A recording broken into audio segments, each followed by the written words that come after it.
She stands outside the window, the air sticky with humidity on a hot Detroit day. He sits inside on the other side of the window, cooled by the air conditioning. He lovingly gazes at her, and she back at him. Their lips move as if speaking, though the window prevents sound from passing from mouth to ear. Soon the heat outside becomes overwhelming, and she walks to her car, turns on the air conditioning, grabs her phone, and calls him.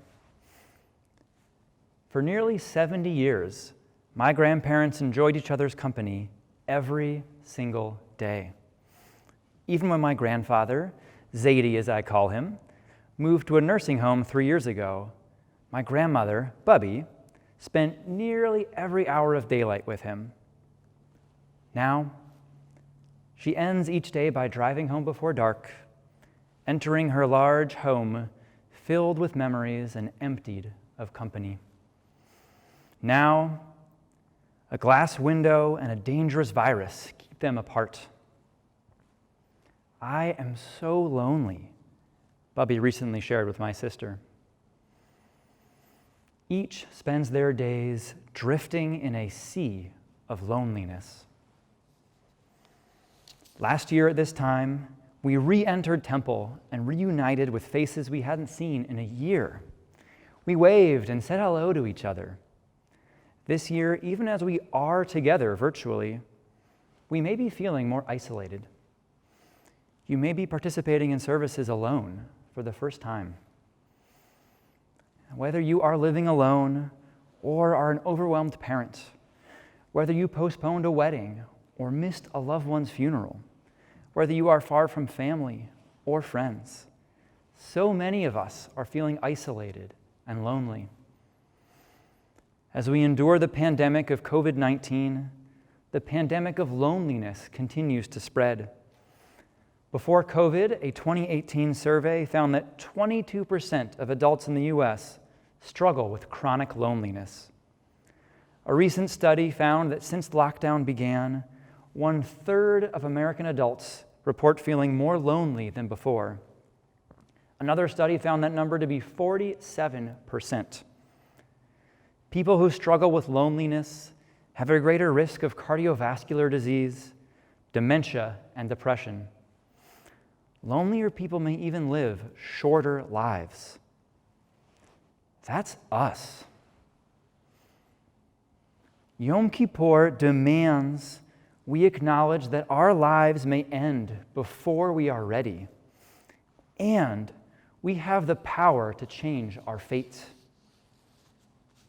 On Rosh Hashanah it is written, on Yom Kippur it is sealed, how many shall pass away, and how many shall be born? Who shall live, and who shall die? The haunting words of our High Holy Day prayer, Unatana Tokef, force us to face our mortality. In listing the myriad ways our lives may play out in the coming year, we realize things may not go according to plan. Yet, Unatana Tokef glaringly omits the phrase, who shall die by loneliness and isolation? And we know loneliness kills. Unatana Tokef teaches that we can temper the severity of God's decree for our year through 3 actions: tefillah, tzedakah, and tshuvah. Tefillah, prayer. In the Hebrew, it's the reflexive form of the verb that means to judge, meaning the act of assessing oneself, of introspection. The first step in addressing our loneliness is in getting to know ourselves better and enjoying compassion to ourselves. We get to know ourselves better through journaling, through meditation and therapy, and also moments of solitude. Together, they help us recognize our self-worth and know that we are good enough, even while we strive to be better. Once we better connect with ourselves, we can connect with others through acts of tzedakah, of righteous action and service, bringing our focus outside of ourselves and helping us feel the value that we each bring into the world.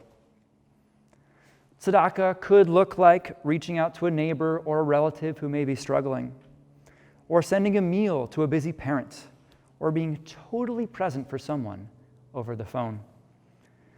Tzedakah is foundational to a community. Imagine the following pre-COVID scenario as the Talmud relates it. One person, Jonathan, gets sick, and his friend Anne visits him. After the visit, Jonathan feels refreshed. And a short time later, Anne gets sick, and Jonathan visits her. After the visit, Anne feels refreshed.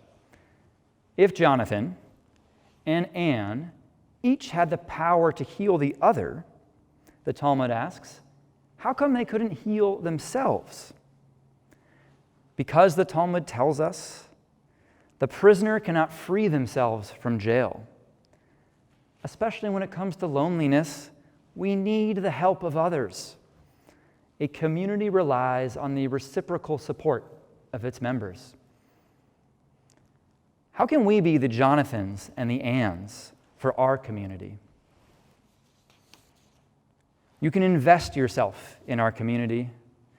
For those who were there, you may remember that last year I spoke about our need to braid our communal challah. Join Sacred Journeys, the caring community, the sisterhood, the brotherhood, or our board.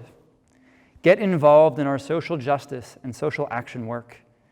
We are working to turn out the vote and toward racial and environmental justice. Help address homelessness and food insecurity by volunteering at our women's shelter and bringing food to a JFS food drive. Through tefillah and tzedakah, we can split the sea of loneliness. We know the pain of loneliness stings when a person feels alone. But what about when a person feels isolated and unseen by the very community they are a part of? The latest demographic surveys of the American Jewish community find that at least 12 to 15% of Jews are Jews of color. Yet how often does our mental image of what a Jew looks like exclude people with darker skin? How many of our Jewish spaces reflect the diversity in our community? These are not just rhetorical questions. I invite you to answer them for yourself. If we exclude Jews of color from our mental image of Jews, we harm the Jewish community. We harm our community through the small assumptions we make and their influence on our interactions. As one Black and Jewish member of our community put it, I could be dipped in a Star of David. It wouldn't matter. I've been wearing it around my neck for years. People don't see it. They don't see that I'm Jewish. It happens when she enters a Jewish space and people ask her, "Are you new here?" Or, "Are you a family of the bat mitzvah?" Or even, "Are you Jewish?" It happened when a Black presenter at our own movement's national conference was repeatedly mistaken for being a hotel staff member. As an Ethiopian Jew recently expressed on the Jewish blog Hey Alma, it happens when your mother is harassed by a random security guard as she picks you up from working Sunday school at the JCC. And then the police harass you following a cousin's bar mitzvah. As the author Isaac Ofori Solomon put it, these are just some of the forms of harassment that I and my loved ones have experienced in spaces where all Jews are supposed to be able to safely congregate. What can we do when a subset of our own community feels isolated from their community? While tefillah and tzedakah can help, we now turn towards tshuva. Tshuva is the process of repentance. It may be the most important theme of Yom Kippur. Tshuva involves owning up to your mistake, working to change yourself, making amends, and reorienting your actions in the future. Communally, tshuva means ensuring every Jew feels welcome in our spaces. We can bring about this sacred and necessary tshuva by expanding our conceptions of what a Jew looks like and who is a Jew. It's something our community knows well. Here in Seattle, and in particular here at Temple, so many people have Sephardi roots, especially from the island of Rhodes. We know that instead of bagels and borscht, some Jews eat borekas and boyus. To that end, we must educate ourselves and others, include a variety of Jews in the Jewish stories we tell and in the books we read. We must pay attention to the biases that echo in all of us. We need to check our assumptions of what a Jew looks like before saying something.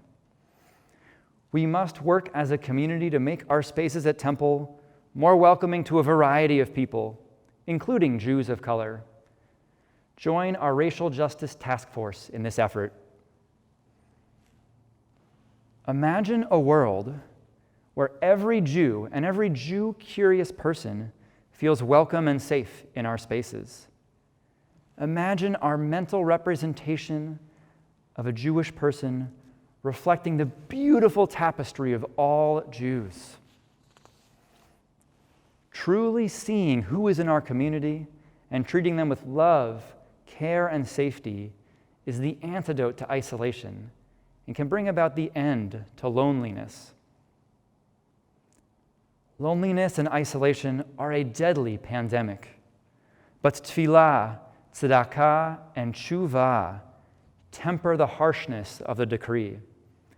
Through tefillah, practicing self-acceptance and finding moments of solitude, and tzedakah, giving of yourself to others and creating a community of support, we can help free ourselves from the gravitational pull of loneliness. Especially right now, we know the experience of loneliness. It's upon us to ensure that no one feels lonely in our community. Through tshuva, we begin to bring our community towards wholeness by including all Jews.